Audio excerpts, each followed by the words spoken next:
Halo semuanya, selamat datang di channel BF Dream. Nah, dalam video kita kali ini kita akan membahas yakni mengenai time travel. Apakah time travel itu benar-benar ada dan apakah time travel itu bisa memungkinkan secara ilmiah? Sebelum kita lanjutkan ke inti videonya, bagi yang belum subscribe silahkan di subscribe dulu, aktifkan loncengnya. Setelah itu, bagi yang sudah, mari kita lanjutkan videonya.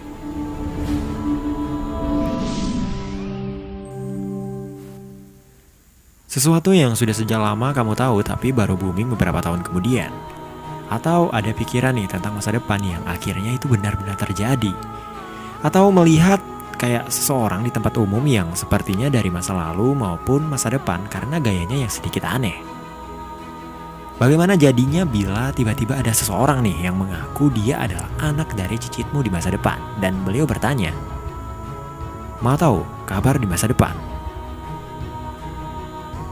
Di sini kita akan membahasnya secara ilmiah tentang perjalanan antar waktu dan kemungkinannya di sini.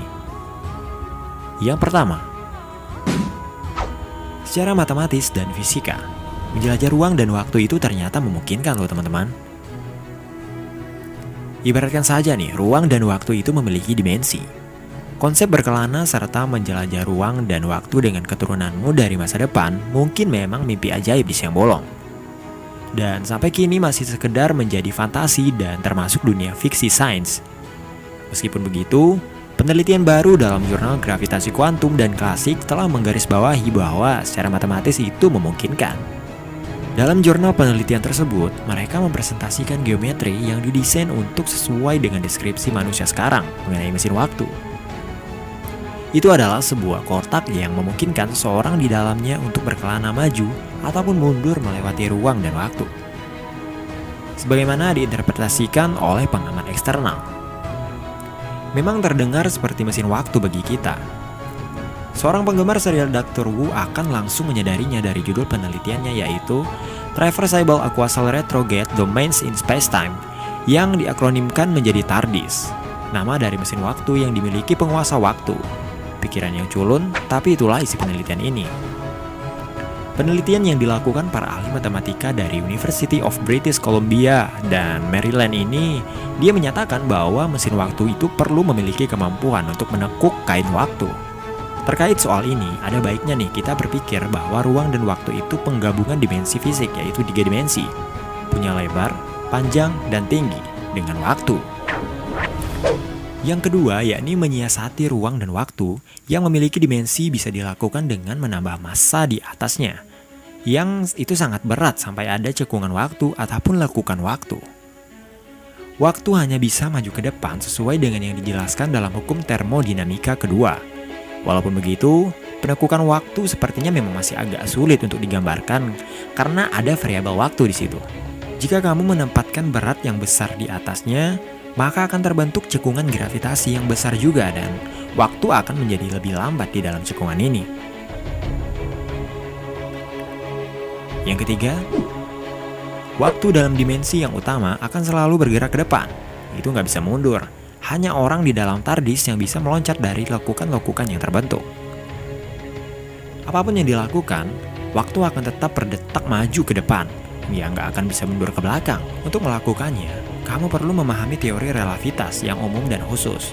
Ada penjelasannya di sana. Katakanlah nih, kamu berada di kotak semacam TARDIS dan ingin kembali ke masa lalu. Di luar kotak tersebut, waktu berjalan maju ke depan secara normal. Itu akan menjadi kayak bingkai referensi. Sesuatu yang akan melawan pengukuran perjalanan ruang dan waktu. Ketika kamu mencoba untuk mempercepat maju ke depan, waktu akan masih terasa normal untukmu di dalam kotak tersebut. Namun di luarnya, hal-hal aneh akan mulai terjadi. Seiring dengan cahaya yang muncul dari jam dan diproses pada matamu, semua akan terasa lebih lama untuk mencapai ke sana. Lamanya tiap detik dan meningkat bagimu, tapi itu tidak untuk jam yang per detak. Waktu akan melambat untukmu, tapi bagimu, serasa seperti waktu semakin cepat pada jam di luar TARDIS. Jadi kamu akan menua dengan lebih lambat dan ketika kamu menghentikan pergerakan TARDIS, akan terasa bahwa waktu itu di luar telah bergerak itu lebih wajar. Kamu telah berpindah ke masa depan. Itulah dilasi waktu, seperti yang dijelaskan dalam teori relativitas. Nah, yang keempat nih, hingga akhirnya pengaturan gelembung ruang dan waktu itu bisa dilakukan secara terukur. Kamu bisa menentukan di titik mana kamu akan berhenti dan menikmati lompatan-lompatan perjalanan waktu tersebut. Jurnal penelitian ini menggambarkan fitur relativitas umum. Dalam bergerak itu lebih cepat daripada cahaya di dalam gelembung ruang dan waktu. Berkeliling dalam lingkaran, kamu akan serasa kayak menyesuaikan dengan tradismu sendiri.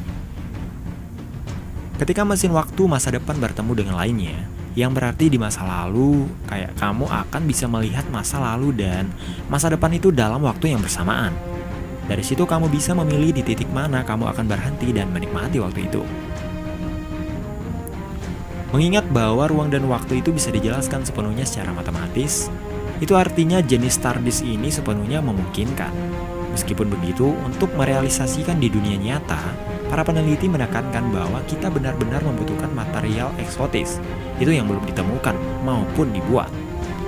Lalu, bagaimana dengan masa lalu?